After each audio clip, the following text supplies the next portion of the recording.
Hey everybody, welcome back.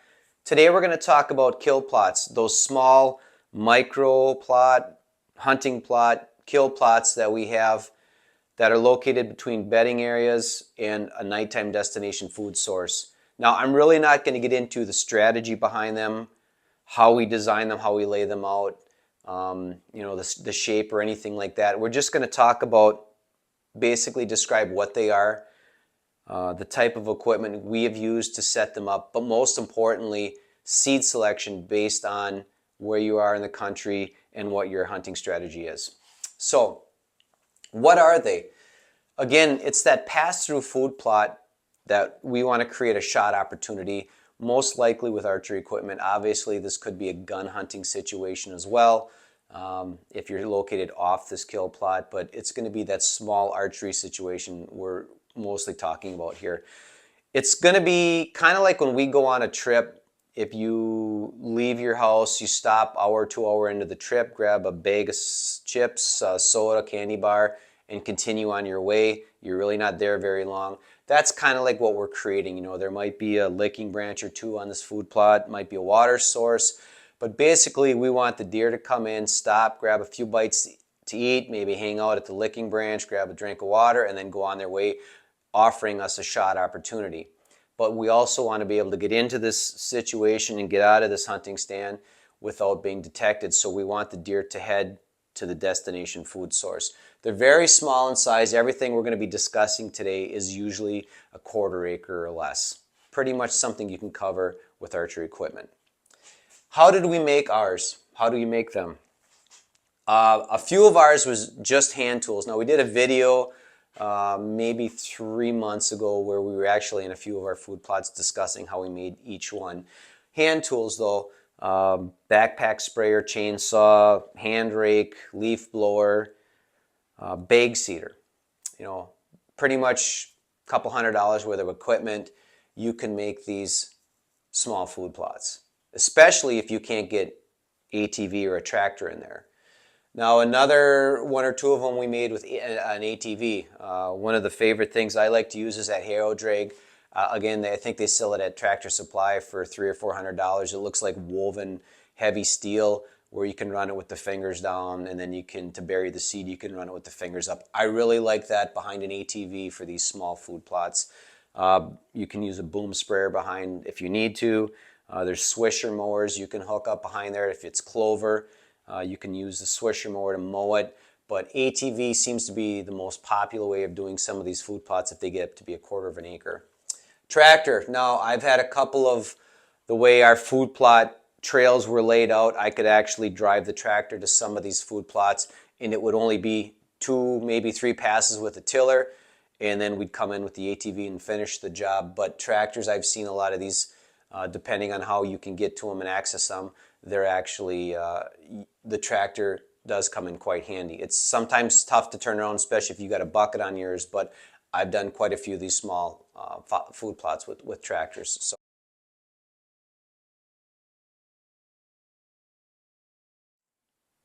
Okay, so the big question is, what do we plant in these small food plots?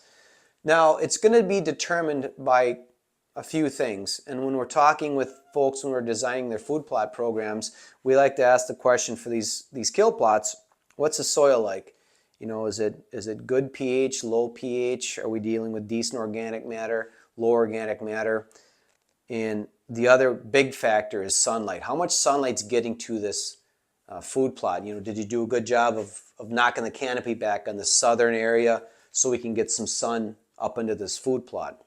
The other problem with a lot of trees is leaf drop. Is there going to be leaves raining down on this food plot once late October gets here? And that's going to determine, this is my favorite, these 3 are my favorite ones that we recommend the most on these small plots. But we will discuss brassica a little bit. We do have some folks in ag areas that can get a small 1/4 acre or less brassica plot to make it up until maybe like Thanksgiving or December 1st. We were working on a farm in northeast Wisconsin, and we had an 1/8 acre brassica plot actually make it till December 1st. But that's a lot of alfalfa in the area, a lot of corn in the area, some soybeans, and it just didn't get worked over as hard as it would, say, if I came 20 miles over here to Michigan. I don't think an 1/8 acre brassica plot would last 2 weeks. So, folks, one of the things that we have to keep in mind when we're doing these 1/4 acre and smaller food plots is we need something that's going to regenerate quickly. What I mean by that is, let's say you go and mow your lawn, it regenerates quickly, you got to go mow it again a week or 10 days later. We kind of want our food plot to do the same thing, so it's going to that's going to kind of limit what we want to plant in these food plots. My favorite is clovers and clover chicory. So if you've got sandy soil, you might be looking at red clover, you might be looking at crimson clover. If you've got better soil, decent sun, I really like that Seclusion 360 blend we use. That kind of was designed for these small kill plots, 35% white clover, 65% chicory. Maybe our clover blend plus chicory could work as well, but you need good soil, you need decent soil moisture, and you need good sun. Now, what I like about this chicory in these food plot blends that we sell, we found, and I actually got to watch it firsthand again last year, we put in a strip of our clover blend plus chicory in the food plot right behind our house. These deer absolutely smash it. Late September, all through October, early November, that chicory is really attractive. And that, again, our Seclusion 360 blend, which is our favorite kill plot planting, has got 65% of that chicory. I really like that. But again, you need some decent sun, you need decent soil. Number 2, cereal grains. I like the early season attractiveness of our oats, and then the mid to late season holding capabilities of cereal rye. I really like that. Now, cereal grains can take a lot lesser soil, a little bit more crappy soil, and then they can also take less sunlight and still produce something that will be attracted to the deer and will regenerate as it's being consumed. Now, if you get into a situation where you've got, and I've seen this in a lot of these wooded plots, really low pH. I just had a gentleman talk to me yesterday, 4.5 pH. That's pretty low. Okay, so he's dealing with that, and now you're dealing with lower sunlight, you're dealing with leaf drop. Folks, really the only option you're going to have is cereal rye.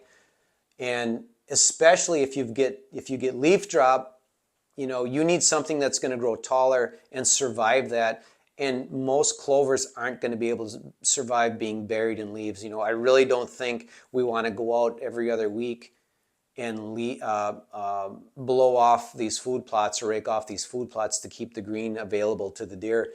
So we gotta kind of think about that when we're designing these food plots, laying them out, doing our chainsaw work. You have to keep in mind that these trees are going to be full of leaves by September, and those leaves are going to be back on the ground in October. So you got to think about that when you're making this choice.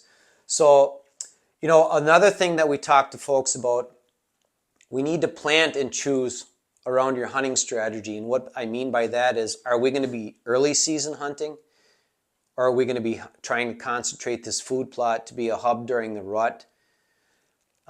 So if we're going to early season hunt, we reference back to Wisconsin. I believe their season starts second week of September. Here in Michigan, it's 1st of October. And a lot of the times the deer are still in that summer food routine. I really like the clovers. So this food plot I was talking about in northeast Wisconsin, we pulled that out of brassica, put it into clover, and it was a great early season food plot. So when are we going to really primarily hunt this food plot?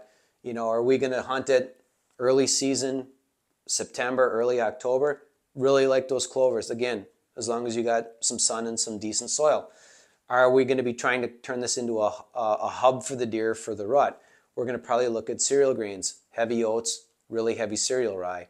If it's going to be something we want attractive in the late season, maybe we're just going to go straight rye and let that rye build up.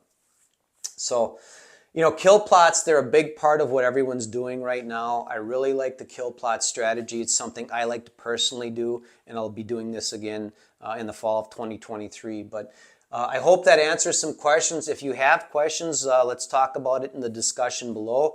And, again, I thank you all for watching and helping this channel grow, and we'll see you in a few days.